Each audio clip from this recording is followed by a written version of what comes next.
Hello folks, welcome to OTD, also known as On The Deck, where you can get all the sports you need in 10 minutes. My name is Adam Arduna, this is my mom Gina. He is a journalist. And she's the enthusiast. I am enthusiastic because it is like we're deep into the NFL season right now, and we got really exciting things going on in Kansas City right now. Oh, absolutely. Repping my Chiefs we colors. are definitely in this time of the year where, if you can see, we've got snow, we're in the cold. It's that point, we're in December where the games are getting closer and closer, and every game matters now more than ever. And so what we're going to do now is just talk about where everybody's at in their division and potentially the playoff standings, and then we'll just give you kind of the update of what's going to happen for this weekend. And we're just talking about the NFL teams, and so we've got some really key matchups that we want to bring up, especially with our hometown team, and we'll talk about them at the end. Yes. But why don't you go ahead and just give the list of where everyone's at right now up until this point in time of the season. Well, we'll start on the NFC side of it. In the NFC North, you've got the Lions #1, Vikings, then Packers and Bears. The NFC South, you got Falcons, Bucks, Saints, and then the poor Panthers are down there. Ooh, who saw that coming? Not us. The NFC East, you have the Cowboys #1, Giants, Washington, and then the Eagles are at the bottom. Didn't see that coming either. And then the EFC West, you've got the Seahawks sitting #1, basically in a tie with the Cardinals, then the Rams and the 49ers. You come over to our side of the bracket, the AFC North, you've got the Ravens in front of the Steelers, but they're close, the Bengals and then the Browns.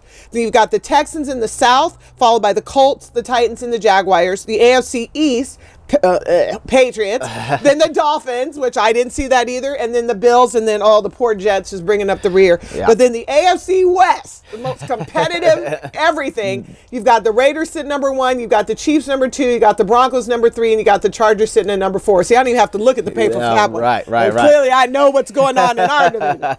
So there we go. Okay, so with the top 2 teams right now in each division, basically how it works is the #1 team gets the first round bye, and then everyone else files in after that. So right now, if the playoffs ended or started today, the Raiders coming out of the AFC West would be the #1 seed and would have the bye, that first round bye. Oh, look, I'm trying to bite my tongue so hard. The Chiefs would go down to Houston, which was what we did last year, and have to play the Texans because they would be coming right now as it stands. They're the #1 out of the South Division, and so that's how it would stack up, and so on and so forth down the NFL. So this is a critical part, as we mentioned to start the show. This season has been actually a really good season, to be honest. I have enjoyed the NFL season. Haven't you, though? I really have. I've had a really good time. It's kind of like when we watched the Masters this year. We were shocked at how exciting it was. Right. I mean, I always loved the league. I love the NFL, but this year has been like stand up and holler. Yes, it has been extremely exciting, and partly to the fact that there are so many good young players right now. There is a good youthful movement within the league right now. You have Odell Beckham doing the one-handed catches. You got Dak and Zeke down there in Dallas. About every play. Well, but that's okay. It keeps it interesting. It does, but who else doesn't cry? Everyone cries in the NFL, so that's just him.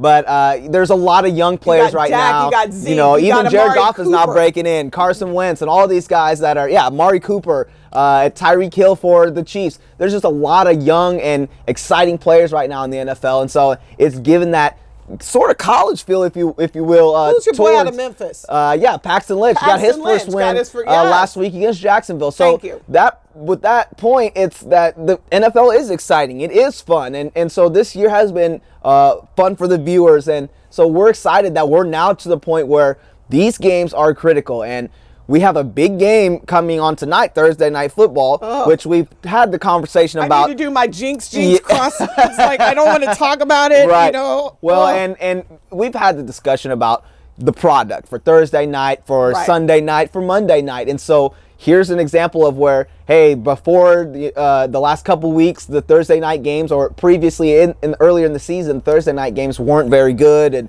you had some bad games, and so it made it hard. But now you've got a Thursday night game where you have 2 of the best teams in the league playing tonight. Well, and I want to argue. I mean, I know one of the Thursday night's game was on Thanksgiving, but you know the Cowboys have played back-to-back Thursday night games, and they've both been exciting. Yes, exactly. And you know it was, and I'm not disparaging anybody, but it started out the season being on CBS and or on the NFL Network. Well, other than us. I mean, there's not a whole ton. I mean, sure, there are people who have the NFL Network, but it's not like the same people who just turn on the TV and have CBS. Right. And I don't know if CBS was really committed. NBC said, give me that. Exactly. They've got a theme song, theme music. They've scheduled, and I'm guessing the scheduling was done beforehand, but it just seems like the scheduling is hitting right now. Yes. And we've had some really good Thursday night games. Tonight will be no exception. Right. Tell them about it, son. Well, tonight is the big rival game against the Kansas City Chiefs and the Oakland Raiders. Both teams are extremely hot right now. Both are playing really good football.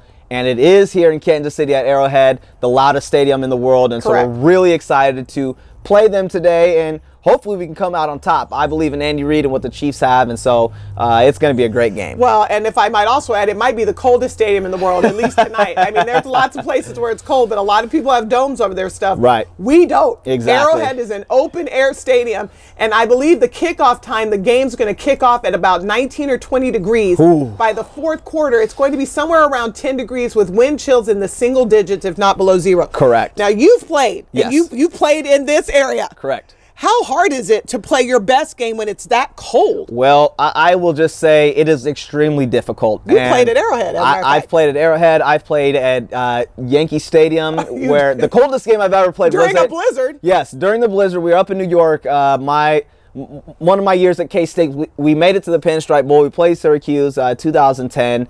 And it was literally the coldest game I've ever played in my life. We've, grown up in the Midwest, have known nothing else but the cold Midwest winters, weather, and going out there was just, it was crazy. Now, granted, it was a blizzard. It was 3 days worth of snow. Half the fan base couldn't even make it in because of how bad the weather was. But the point to this, the overall point to this, is that cold weather makes it hard to play. And so the run game should be a big factor. And if you are throwing the football, it's going to be hard because that ball is going to be the ball's going to be hard and compressed. It'll be a boulder out there. But if they can move the ball at all through the air, that will help the team, or help the Chiefs offense. And so I'm just excited because I just think it plays to our advantage, because they're out there in Northern California where it's pretty warm all the time. And so it should help the Chiefs today. Well, I'm going to go ahead and talk about the Raiders, which, oh, God, it's breaking my heart. We said at the beginning of the season with our predictions, our division, we hate each other. Like, you cannot like the Chiefs and the Broncos. Right. You cannot like the Raiders and the Chargers. It just doesn't happen. I know everybody else says, oh, we have rivalries. Cut me a break. Who's a rival to the Jaguars? I'm not. You're a rival. This is a hate game. Correct. And I'm going to have to talk about the Raiders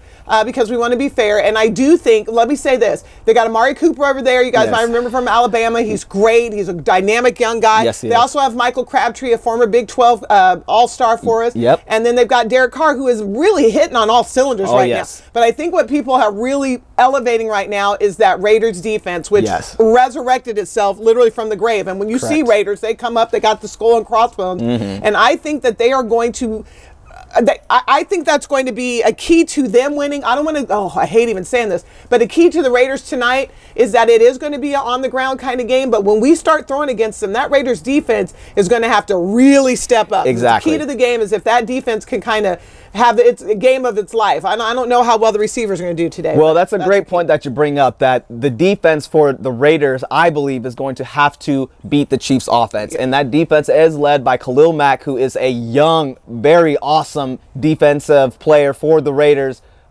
He is an amazing defensive player. He just is. He's a linebacker. He plays DN. He's fast. But he's going to have to do a lot. Have the game of his life, and we're going to make it hard on him. Exactly. And so it's going to be a great game to watch. Well, tell them about what the Chiefs need to do to win. Well, the Chiefs' offense is really the key. I think they have to be able to put up points. Right. We know what the defense is capable of. Because our defense is going to be just smack you down, slap you around. All 11 players for the Chiefs' defense is almost all pro caliber. And so we're really excited for that matchup. Derek Carr against Derek Johnson, and Amari Cooper against Marcus Peters, and Eric Berry against Michael Crabtree, et cetera, et cetera.